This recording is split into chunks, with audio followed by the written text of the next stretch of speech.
Central Bank of Nigeria says no plans to phase out redesigned Naira notes. Securities and Exchange Commission commences regulatory incubation for fintechs. On Commodity Watch, gold slips on firmer dollar, spotlight on Fed meeting. Plus, oil drops as economic growth concerns offset OPEC Plus cuts. This is Business Express on the network service of the NTA, and we are reaching you from Abuja, the nation's capital. I am Benny Adams. Happy Workers' Day.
The organized labor is demanding the review of retirement age for all public servants from 60 to 65 years and from 35 years to 40 years of service. The organized labor made the demand during this year's Workers' Day celebration with the theme, Workers' Rights and Socio-Economic Justice. We have also encouraged, through NECA, the employers in the private sector to do the same. However, we recognize that there's a lot of more work to be done to improve the lives of Nigerian workers. We acknowledge the fact that many Nigerian workers continue to face significant challenges, which includes low take-home pay, lack of job security, unsatisfactory working conditions, to name a few. Comrades, we are committed as a government to...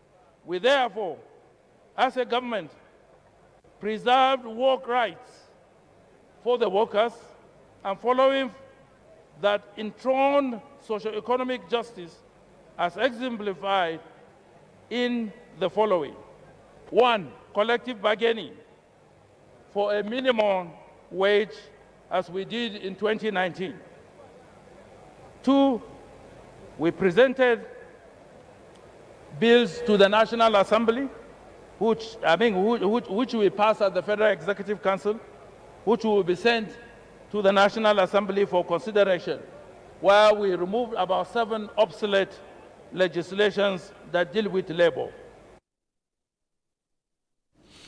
Now, the Office of the Accountant General of the Federation is in receipt of inquiries over alleged salary padding on the Integrated Personnel and Payroll Information System, that is the IPPIS, involving some unspecified ministries, departments, and agencies.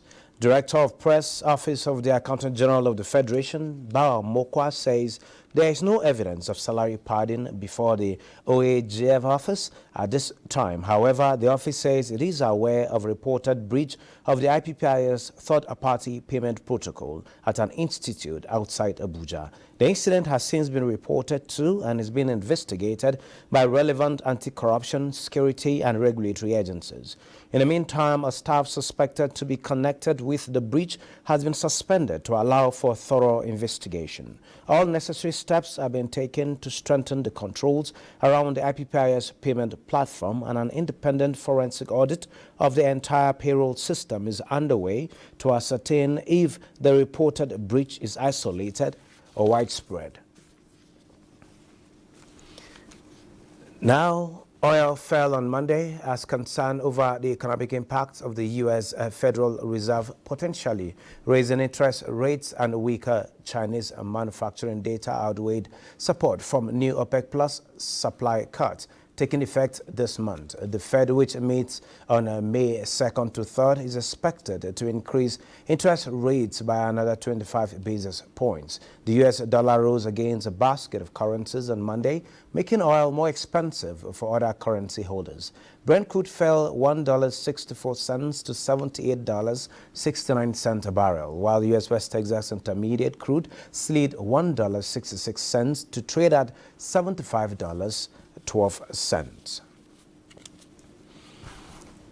The Nigerian government has for decades subsidized fuel and fixed retail prices of petroleum products. The payment has, however, threatened the nation's fiscal position and impacted government's ability to fund developmental projects across the nation. In November 2021, the federal government announced its plan to remove the fuel subsidy and replace it with a monthly 5,000 transport grant for poor Nigerians.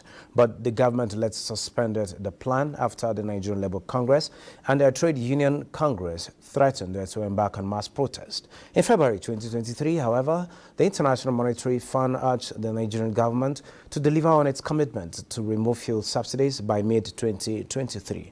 Despite rising oil prices, the IMF said the government's fiscal deficit is estimated to have widened further in 2022, mainly due to high fuel subsidy costs. This is the focus on Business Express, and our guest is Mike Osatui. He is the National Operations Controller of Independent Petroleum Marketers Association of Nigeria, IPMAN. But before the conversation starts, let's see this report by Oningie Fineface. Well, we can't take that at this point as we continue the conversation. I understand that Mike Osatui joins us from Lagos. You are welcome to Business Express. Yeah, thank you. Good afternoon. Okay, fuel subsidy removal. Some say it's long overdue and some still believe the time is not now. What's your take on this?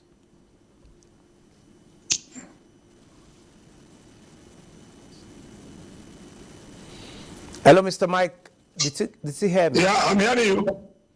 Okay, good. Talking about fuel subsidy removal, some say it's long overdue, and some are still of the view that the time is not yet ripe for that. What's your take? Yeah, we have been clamoring for subsidy to be removed for a long time, and in line with the PIA Act, which has been signed into law in 2021, I think it's already an act which must be obeyed. Yeah, the government shifted it by 18 months, which is due next month. And I think it is long overdue for it to be removed, because we can't be spending about 7 trillion every year on subsidy, and it's not sustainable. So for government to now not ready to do it, I think is a good omen for Nigeria. You can have more money to spend on infrastructures and another critical things for the country. Okay, as it is, if you watch, it was transmitted live on NTA and other platforms, talking about the Workers' Day, where we had labor leaders talk about better welfare for Nigerians now and going forward. And then we also remember that the federal government just secured $800 million relief package from the World Bank to help cushion the impact of the proposed removal of fuel subsidy. And according to the Minister of Finance, the money would be disbursed to 10 million households as cash. This is in addition to other packages to cushion the impact. Is that enough at this time? Yeah, they took all the grants. I mean, it's not an issue.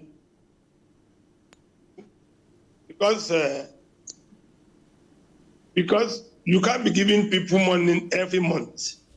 It's not that, I mean, that's not what we want. What we want is what is sustainable, that is going to create a palliative for the masses and to cushion the effect of the increase in price.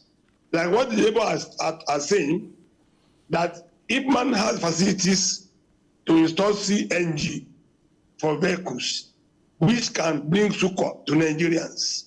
So government should look at that area, and we are prepared to partner with the government and to partner with the stakeholders, so that we can get the gas to vehicles at a very cheap rate. But giving money to people, maybe 10,000 per person, is that not sustainable? And will you, okay, if you give this month, will you give next month? Will you give next 1 year? Will you give every month? So we have to do what is realistic. And as we said, we should all be on the table to discuss this issue. It's not a one-man show. Let all the stakeholders come to the table and discuss this issue so that we can bring ideas together and see how, we're going to go about it. And I think on that note, the 800 million they are talking about is not sustainable, but the labor option that lets federal government partner with IPMAN and install CNG in our stations nationwide. I think that is more realistic and that is more, reasonable. Thank you so very much, Mike Osatui, for your contribution at this time. You're also advocating all stakeholders to come to the table. And at the last NEC meeting, too, we had the governors are saying, let's have an expanded committee, which government has agreed to expand. We just hope that all the discussions, the conversations, as well as decisions to be taken, will be taken on time to ensure that the June date becomes a reality. Thank you so much. Thank you. Thank you. That's much we can take on Business Express for today. Business Express returns Tuesday at 9:30 a.m. I am Benny Adams saying Happy Workers' Day once more.